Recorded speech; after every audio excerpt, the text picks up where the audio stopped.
নমস্কাৰ, তিতাবৰ লাইভলৈ আপোনালোকক স্বাগতম জনাইছোঁ। তিতাবৰ প্ৰেছ ক্লাবত MSR গ্ৰুপৰ নতুন সমিতি গঠন আৰু সেই সমিতিত সভাপতিৰূপে পল্লৱ গগৈ ডাঙৰীয়া আৰু কাৰ্যকৰী সভাপতি নবীন গগৈ, সম্পাদক ৰুবুল তামুলীকে ধৰি এখনি পূৰ্ণাংগ ৰূপত সমিতি গঠন কৰা হয়।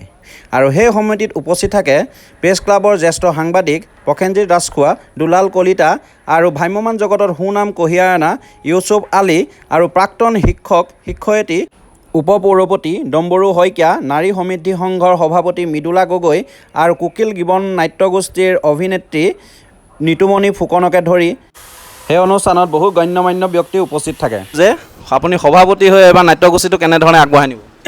এইবাৰ সভাপতি হৈ মোৰ খুব ভাল লাগিছে যে ইয়াত যিমানখিনি নাট্যপ্ৰেমী ৰাইজ গোট খাইছে সকলোৱে এটা সাংঘাতিক মনোবল লৈছে। আৰু এইকাৰণে ভাল লাগিছে যে আমি আজি নাটকৰ শুভ মুহূৰ্ত কৰিছোঁ আমি যে গণতন্ত্ৰৰ চতুৰ্থ স্তম্ভ তিতাবৰ প্ৰেছ ক্লাবত। সেইটোত তাৰমানে আমাৰ ডাঙৰ এটা হৈছে কি আমাৰ শক্তি। গতিকে আমি ভাবিম যে আমাৰ তিতাবৰ প্ৰেছ ক্লাবে আমাক সহায় কৰিব, আমাক যথেষ্ট উৎসাহিত কৰিব, আমি মনোবল পাম। আৰু যিমানখিনি ৰাইজ ইয়াত গোট খাইছে সকলো ৰাইজে যথেষ্ট ধৰণে আমাক আঁকোৱালি লৈছে। মই ভাবিছোঁ যে তিতাবৰত এটা নাট্য বিপ্লৱৰ ইয়াত সৃষ্টি হ'ব আৰু তিতাবৰত এটা নাটক কৰাৰ এটা পৰিৱেশ সৃষ্টি হ'ব। আৰু এইখিনি কথা আগত ৰাখি আমাৰ যিখন নতুন কমিটি গঠন হৈছে, মই খুব আশাবাদী যে নতুন কমিটিখনে এইবাৰ এটা নতুনত্ব এটা আনিব।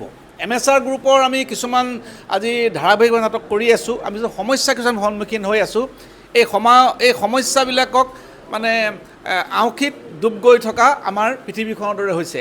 এতিয়া মই ভাবিম যে এই আঁউসীৰ আন্ধাৰ দূৰ কৰি এই কমিটিখনে এটা আমাৰ নতুন সূৰ্য হৈ আমাক পোহৰ বিলাব আৰু তিতাবৰক নাটকক আগুৱাই যোৱাৰ ক্ষেত্ৰত আমাক বহুত অৰিহণা আগবঢ়াব, সহায় সহযোগিতা আগবঢ়াব। সম্পাদক ৰুবুল তামুলী ডাঙৰীয়া সমাজৰ এনিটাইম সমাজৰ লগত জড়িত হৈ থাকে আৰু আমি নৱনিৰ্বাচিত যি সম্পাদক, এই সম্পাদকজনক আমি জানিবলৈ চেষ্টা কৰিম যে এইবাৰ MSR গ্ৰুপৰ আপোনালোকৰ যি নাটক, এই নাটকৰ যিটো গ্ৰুপ বনাইছে তিতাবৰ পৰা, এইবাৰ দ্বিতীয় নতুন এইবাৰ আকৌ আগৰ সমিতিখন ভংগ কৰি এইবাৰ নতুনকৈ আপুনি সম্পাদক হৈছে, তাৰ বিষয়ে কি ক'ব? আচলতে বনাইছে এইটো ৰাইজে এতিয়া দিছে আৰু গতিকে আমাৰ বিশেষকৈ আমি তিতাবৰ MSR গ্ৰুপৰ এজন সদস্য আছিলোঁ আৰু নাটকৰ MSR গ্ৰুপৰ লগত জড়িত আছিলোঁ। গতিকে আজি MSR গ্ৰুপৰ যি শুভ মুহূৰ্ত অনুষ্ঠান, এই শুভ মুহূৰ্ত অনুষ্ঠানক আমাক সম্পাদকৰ দৰে দায়িত্ব প্ৰদান কৰিছে। গতিকে আশা ৰাখিছোঁ আমাৰ সভাপতিকে প্ৰমুখ্য কৰি সম্পাদক আৰু লগতে সমিতিৰ যিসকল সদস্য আছে সকলোৱে আমি আচলতে MSR গ্ৰুপে যি নাটক এইবছৰ আৰম্ভ কৰিব বিচাৰিছোঁ, সেই নাটকত আমাৰ তিতাবৰীয়া ৰাইজে পূৰ্ণ সহযোগিতা আগবঢ়াব আৰু এই সহযোগিতাৰে আমি তিতাবৰত যিটো নাট্য বিপ্লৱ পূৰ্বতে চলি আছিল, এই নাট্য বিপ্লৱৰ ধাৰাবাহিকতা পুনশ্চ চলাই যাবলৈ সক্ষম হ'ব পাৰিম। ভাল লাগিছে। প্ৰথমে সকলোলৈকে আন্তৰিক ধন্যবাদ আৰু কৃতজ্ঞতা জ্ঞাপন কৰিছোঁ, কাৰণ সকলোৱে মোক নিমন্ত্ৰণ দিয়াৰ বাবে।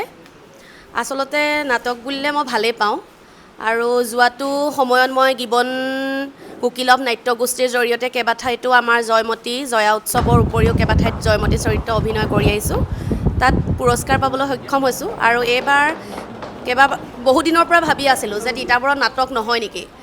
আমি ৰুবুলদাৰ লগত আলোচনাও কৰিছিলোঁ যে তিতাবৰত নাটকৰ পৰিৱেশটো দেখা নাই, কিন্তু এইবাৰ সঁচাকৈ ভাল লাগিছে। মই তিতাবৰ সমষ্টিত সন্নিৱিষ্ট হোৱা এবছৰেই হ'ল। প্ৰথম এইখন মোৰ এইটোৱে অনুষ্ঠান, মই প্ৰথম অংশগ্ৰহণ কৰিম আৰু ভালকৈ লগত থাকি আগন্তুক সময়ত সহায় সহযোগিতাৰে আগবাঢ়ি যাম বুলি ভাবিছোঁ আৰু সকলোৰে সহায় সহযোগিতাও কামনা কৰিছোঁ। ধন্যবাদ। অভিনয় বুলি ক'লে কৰিম, কিয় নকৰিম। অভিনয়টো মোৰ পেচা নহয়, নিচাহে আচলতে। যেতিয়াই সুযোগ পাওঁ তেতিয়াই কৰি যাবলৈ বিচাৰোঁ আৰু সেই সুযোগকণ দিয়াৰ বাবে পল্লৱদালৈও ধন্যবাদ থাকিব মোৰ। এতিয়াই ধন্যবাদটো দি দিছোঁ, পাম বুলি আশা কৰিছোঁ। আৰু বহুত পুৰণা আছিলে, নতুনকৈ এতিয়া নতুনকৈ সমিতিখনে গঠন হৈছে। গতিকে তিতাবৰত সাধাৰণতে এনেকুৱা নাট্যগোষ্ঠী নাহে। তিতাবৰত সাধাৰণতে নাটক বুলি ক'লে প্ৰায় নাইকিয়াই হৈ গৈছে। গতিকে এই MSR নাট্যগ্ৰুপটোৱে নাটকৰ ধাৰাটো ধৰি ৰাখিব বিচাৰিছে। গতিকে এইটো বহুত ভাল হৈছে। আগলৈ যদি ধাৰাটো ধৰি ৰাখিব পাৰে সেইখিনি মই ভাল শুভকামনা কৰিছোঁ।